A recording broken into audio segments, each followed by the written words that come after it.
എൻ്റെ പേര് സിന്ധു. ഞാനൊരു അക്രൈസ്തവയാണ്. ഞാൻ 2022 മെയ് മാസം 15-ാം തീയതി അമ്മ മാതാവിൻ്റെ മുൻപിൽ വരികയും ഉടമ്പടി എടുക്കുകയും എൻ്റെ 6 നിയോഗങ്ങൾ അമ്മയുടെ മുമ്പിൽ സമർപ്പിക്കുകയും ചെയ്തു. അമ്മ അന്നു മുതൽ എൻ്റെ ജീവിതത്തിൽ അമ്മ എൻ്റെ കൂടെ സഞ്ചരിക്കുന്നതായി, എൻ്റെ ജീവിതത്തിൽ ഉടനടിയോളം എൻ്റെ അമ്മ എൻ്റെ കൂടെ ഉണ്ടെന്ന് ഞാൻ വിശ്വസിക്കുന്നു. മാതാവ്, ഞാൻ ആദ്യം ഒന്നാമതായി എഴുതിയ ഒരു നിയോഗം, അന്ന് എനിക്ക് സമാധാനം എന്നുള്ള ഒന്നില്ലായിരുന്നു എൻ്റെ കുടുംബത്തിൽ. അമ്മ മാതാവേ, എനിക്ക് സമാധാനത്തോടെ എൻ്റെ കുടുംബത്തിൽ ജീവിക്കുവാൻ അമ്മ എന്നെ അനുവദിക്കണമേന്ന്. സമാധാനം ഉണ്ടെങ്കിലേ ഞങ്ങൾക്ക് എന്തുണ്ടെങ്കിലും അതിന് അർത്ഥമുള്ളൂ. സമാധാനമാണ് നമുക്ക് ഏറ്റവും വേണ്ടത്. അമ്മ അതെനിക്ക് തരണമേന്ന് അമ്മയോട് ഞാൻ പ്രാർത്ഥിച്ചു. അതിൻ്റെ ഫലമായിട്ട് അമ്മ മാതാവ് എന്നെ ഓരോ നിമിഷവും കരുതുന്നു. അമ്മ എന്നെ ആ സമാധാനം എൻ്റെ മകന്, ആദ്യമേ ഞാൻ പറയുന്നു, ഉടമ്പടി എടുക്കുന്നതിന് മുമ്പ് തന്നെ ഞാൻ അമ്മയുടെ ആലയത്തിൽ വരികയും 2019 ജപമാല റാലിയിൽ പങ്കെടുക്കുകയും അന്ന് ഞാൻ അമ്മയോട് പ്രാർത്ഥിച്ചു, എൻ്റെ മകൻ്റെ വിവാഹം നടക്കാനായി. അമ്മേ, ഞാനിതാ 2019 ജപമാല റാലിയിൽ പങ്കെടുക്കുന്നു. 2020 ജപമാല റാലിക്ക് മുമ്പേ എൻ്റെ മകൻ്റെ വിവാഹം അമ്മ എന്ന് നടത്തിത്തരണമേ എന്ന് അപേക്ഷിച്ച് പോയി. അമ്മ മാതാവ് അന്ന് മുതൽ പ്രാർത്ഥിക്കുകയും ഞാൻ എല്ലാ ദിവസവും രാവിലെ 6 മണിക്ക് എണീറ്റ് ദേവാലയത്തിൽ ചെന്ന് കുർബാന കാണുവാൻ പോകും. ഞാൻ അക്രൈസ്തയാണെങ്കിലും ഞാൻ അമ്പലങ്ങളിൽ പോയിക്കൊണ്ടിരുന്നു. അമ്മ മാതാവിനെ അറിഞ്ഞ ശേഷം എനിക്ക് അമ്പലമല്ല, ഞാൻ പള്ളിയിൽ ചെന്ന് എന്നും കുർബാന കാണും. ഞാൻ കുർബാന സ്വീകരിക്കില്ലെങ്കിൽ എനിക്ക് ഒരു ദിവസം പോലും മുടങ്ങുന്നതിന് ഇഷ്ടമില്ല. എനിക്ക് ഒരു ദിവസം ഈശോയെ കണ്ടില്ലെങ്കിൽ അന്നെന്തോ വല്ലാത്ത ഒരു ഭാരം പോലെ. അങ്ങനെ അമ്മ മാതാവ് 2020 കൊറോണ വരികയും ജപമാല റാലി നടക്കാതാകുകയും 24-ാം തീയതി ജപമാല റാലി വഹിച്ചിരുന്നു. അന്ന് നടന്നില്ല. എന്നാൽ ഒക്ടോബർ 17-ാം തീയതി എൻ്റെ മകൻ്റെ വിവാഹം അമ്മ നടത്തി തന്നു. അതിന് അമ്മയ്ക്ക് 1000 കോടി നന്ദി പറയുന്നു. അത് കഴിഞ്ഞ് 2021 ഞാൻ എൻ്റെ മരുമകളെയും കൊണ്ട് ഇവിടെ വന്നു.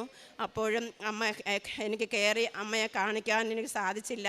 അന്ന് രാവിലെ പള്ളി അടച്ചു, അന്ന് കാണാൻ പറ്റില്ല എന്ന് പറഞ്ഞു. 2022 ഞാൻ വന്ന് ഉടമ്പടി എടുത്തു.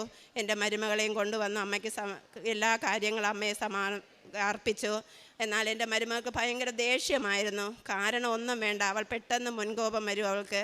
അമ്മേ, അത് അമ്മ മാതാവിന് ഞാൻ സമർപ്പിച്ചു. അവളുടെ ആ മുൻകോപം മാറ്റി കൊടുക്കണം.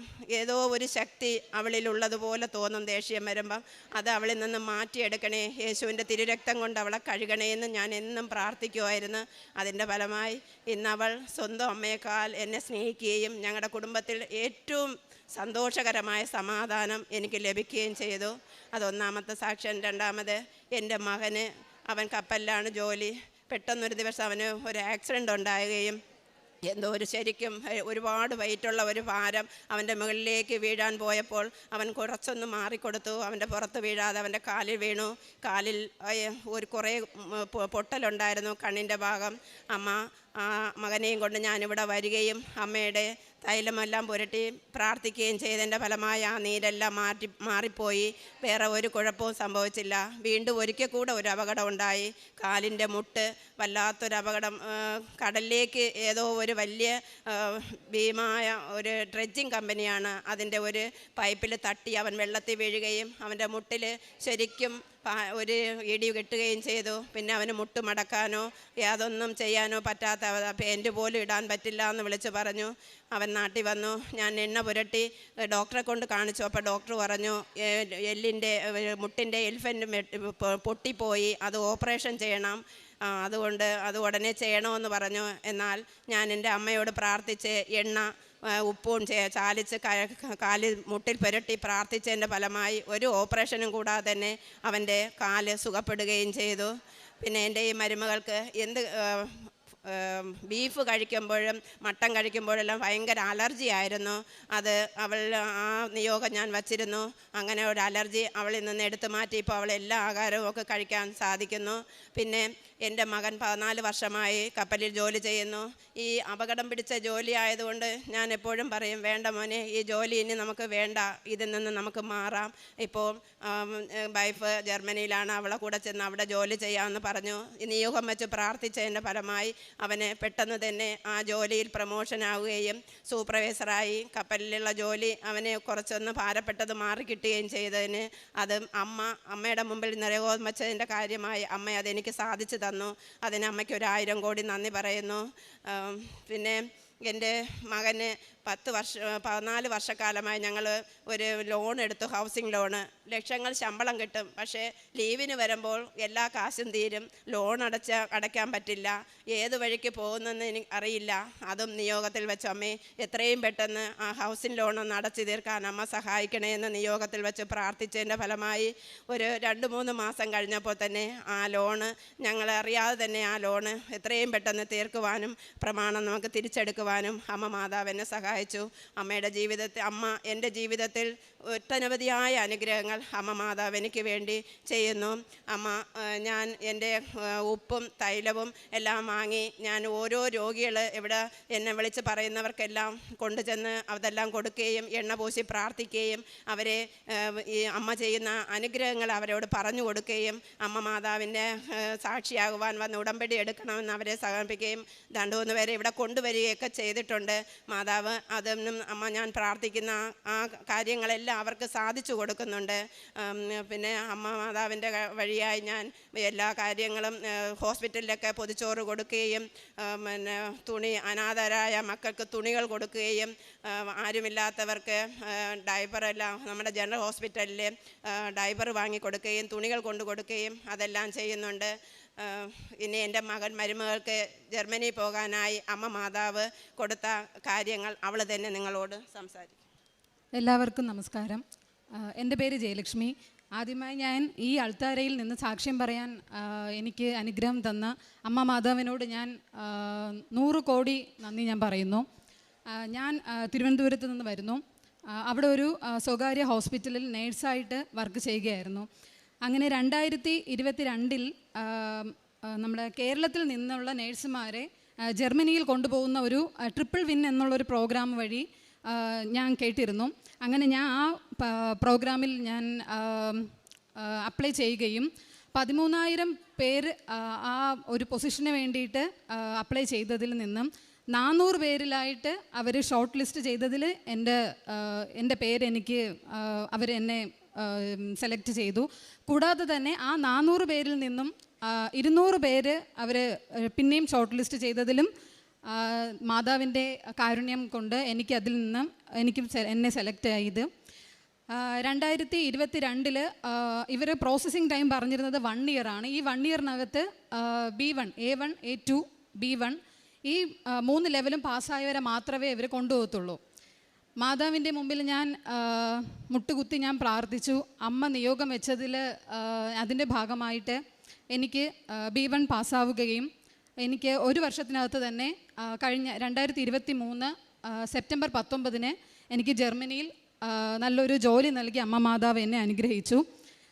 ഈ കാലത്ത് 10-15 ലക്ഷം ഏജൻസിക്ക് ഫീസ് കൊടുത്ത് പോകുന്ന ഈ ഒരു ടൈമിൽ മാതാവ് എനിക്ക് എൻ്റെ കയ്യിൽ നിന്നും 1 രൂപ പോലും ഏജൻസിക്ക് എനിക്ക് കൊടുക്കേണ്ടതായിട്ട് വന്നിട്ടില്ല. മാതാവ് എന്നെ അനുഗ്രഹിച്ചു. അവിടെ ചെന്നിട്ട് എനിക്ക് ബാലൻസ് B2 എന്നുള്ളൊരു എക്സാം എനിക്കത് കടക്കണം. ഞാൻ മാതാവിനോട് പറഞ്ഞിരുന്നു, മാതാവേ എനിക്ക് അതിനുള്ള കഴിവില്ല, എനിക്കതിനുള്ള ബുദ്ധിയുമില്ല. മാതാവിൻ്റെ കൃപ കൊണ്ട് മാത്രമേ എനിക്ക് ആ B2 എക്സാം എനിക്ക് എഴുതാൻ സാധിക്കുകയുള്ളൂ. അങ്ങനെ ഞാൻ ഫസ്റ്റ് എക്സാം എഴുതി B2. അതിൽ ഞാൻ ഫെയിലായി. പക്ഷേ എനിക്ക് സങ്കടമില്ലായിരുന്നു. ഞാൻ മാതാവിനോട് ഡെയിലി എന്നും ഞാൻ വന്ന് പ്രാർത്ഥിക്കും, മാതാവ് എനിക്ക് ഒരു എക്സാം ഫെയിലായാലും കുഴപ്പമില്ല, അടുത്ത എക്സാമിൽ മാതാവ് എന്നെ സഹായിക്കണം, അതുമില്ലെങ്കിൽ അടുത്ത എക്സാമിൽ മാതാവ് എന്നെ സഹായിക്കണം എന്നുള്ളൊരു പൂർണ്ണ വിശ്വാസം എനിക്കുണ്ടായിരുന്നു. അങ്ങനെ രണ്ടാമത് ഞാൻ പിന്നെ മാതാവിനോട് ഡേറ്റ് ഇട്ട് ഞാൻ പ്രാർത്ഥിച്ചിരുന്നു. ഇന്ന ഡേറ്റിനകത്ത് എനിക്ക് മാതാവ് എക്സാമിന് ഡേറ്റ് തരികയും എന്നെ എക്സാം പാസ്സാക്കണവും എന്ന് ഞാൻ മാതാവിനോട് ഡേറ്റ് ഇട്ട് പ്രാർത്ഥിച്ചിരുന്നു. അതിൻ്റെ ഫലമായിട്ട് സെക്കൻഡ് അറ്റംപ്റ്റിൽ തന്നെ എനിക്ക് B2 ഞാൻ പാസ്സായി. കൂടാതെ ഞാൻ നല്ലൊരു ജർമ്മനിയിൽ നല്ലൊരു റെപ്യൂട്ടഡ് ഹോസ്പിറ്റലിൽ ഒരു പെർമനൻ്റ് നേഴ്സായിട്ട് എനിക്ക് നിയമനം ലഭിക്കുകയും ചെയ്തു. ഇനി അടുത്ത എനിക്കൊരു സാക്ഷ്യം പറയാനുള്ളത്, ജർമ്മനിയിൽ പുറത്തുനിന്നുള്ള ഒരാൾക്ക് വന്ന്, അതായത് ജർമ്മനിയിലെ സിറ്റിസണിന് മാത്രമേ അവിടുത്തെ വീടുകൾ അവർ റെൻറ്റിന് കൊടുക്കത്തുള്ളൂ. ഞാൻ അങ്ങനെ മാതാവിനോട് ഒത്തിരി പ്രാർത്ഥിച്ചു, മാതാവേ എനിക്ക് നീ ഒരു വീട് നൽകി എന്നെ അനുഗ്രഹിക്കണം എന്ന് ഞാൻ മാതാവിനോട് പ്രാർത്ഥിച്ചിരുന്നു.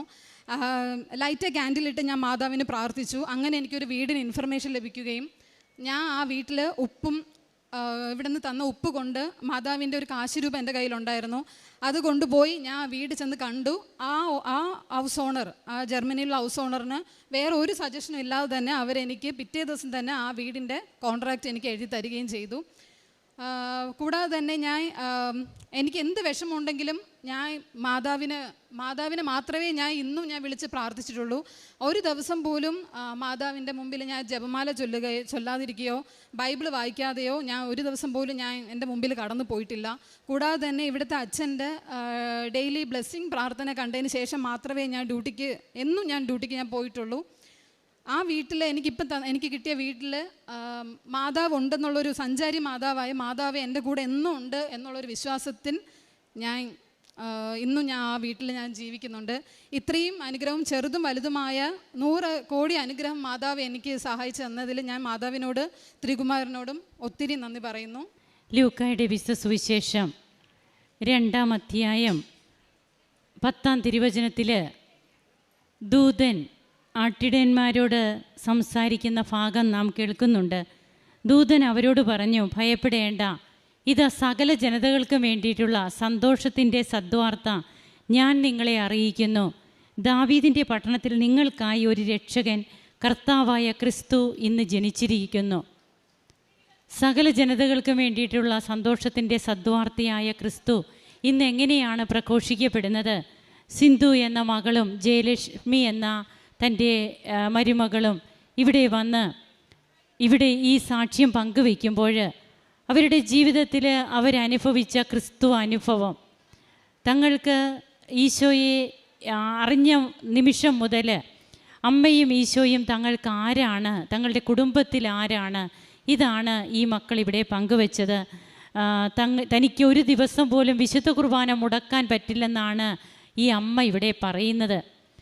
വിശുദ്ധ കുർബാന മുടക്കിയാൽ എനിക്ക് എന്തോ ഭാരം പോലെയാണ്, എൻ്റെ ജീവിതത്തിൽ അന്നത്തെ ദിവസം ഒരു പൂർണ്ണതയില്ല. ഇതൊക്കെ നാം കേൾക്കുമ്പോൾ തീർച്ചയായും ഈശോ എങ്ങനെയാണ് ഇന്ന് അനേകായിരങ്ങൾക്ക് രക്ഷകനായിട്ട് തൻ്റെ ജീവിതത്തിലൂടെ ഇന്നും ഈശോ അവതരിക്കുന്നത്. അതായത് ഇത് പാലസ്തീനായിലൂടെ വർഷങ്ങൾക്ക് മുമ്പ് കടന്നുപോയ ക്രിസ്തുവല്ല, ഇന്ന് ഇവിടെ ഇപ്പോഴും നമ്മുടെ കൂടെ ജീവിക്കുന്ന ദൈവപുത്രനാണ്. ഈ ദൈവപുത്രൻ്റെ അമ്മയുടെ മാധ്യസ്ഥമാണ് നമുക്ക് സഹായമാകുന്നത്. എങ്ങനെ തങ്ങളുടെ കുടുംബത്തിലെ ഓരോ കാര്യങ്ങളും ഇവർ വ്യക്തമായിട്ട് പറയുകയുണ്ടായി. തൻ്റെ മകൻ്റെ കാര്യം, അതുപോലെ തങ്ങൾക്ക് കിട്ടിയ മറ്റ് ഓരോ കൃപകൾ, അതുപോലെ ജയലക്ഷ്മിയുടെ ജോലി, ആ മകൾക്ക് ജോലി സാധ്യതകളൊക്കെ എങ്ങനെയായിരുന്നു, എന്നാൽ ഇവിടെ ഒരു പൈസ പോലും മുടക്കാതെ തനിക്ക് പോകാൻ സാധിച്ചു.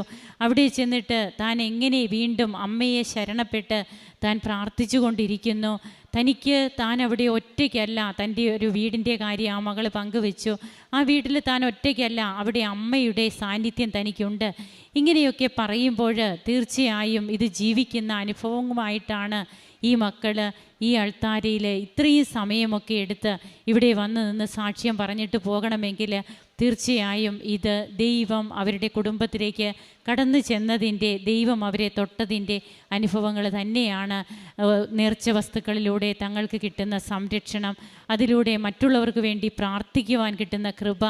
ഇന്ന് ഇവിടെ ഉടമ്പടി എടുത്ത് നാം പോകുമ്പോൾ ബഹുമാനപ്പെട്ട VP ജോസഫ് അച്ഛൻ ഉടമ്പടി ധ്യാനത്തിലൂടെയൊക്കെ നമ്മുടെ കരങ്ങളെയൊക്കെ അച്ഛൻ ആശീർവദിക്കാറുണ്ട്. ഈ കരങ്ങളുമായിട്ടാണ് നാം പുറത്തേക്ക് പോകുന്നത്. നമ്മുടെ കരങ്ങളിലൂടെ എങ്ങനെയാണ് ഇന്ന് ഉടമ്പടി എടുത്ത മക്കൾ പുറത്തിറങ്ങി തങ്ങളുടെ കാരുണ്യ പ്രവർത്തനങ്ങൾ, പ്രേക്ഷിത പ്രവർത്തനം ഇതൊക്കെ ചെയ്യുമ്പോൾ അവരിലൂടെ എങ്ങനെ ക്രിസ്തു അവതരിക്കുന്നു, അവർക്ക് എങ്ങനെയാണ് ക്രിസ്തുവിനെ കൈമാറാൻ സാധിക്കുന്നത്, ഇതൊക്കെ തന്നെയാണ് ഏറ്റവും വലിയ ക്രിസ്തു അനുഭവം, ഏറ്റവും വലിയ സാക്ഷ്യം.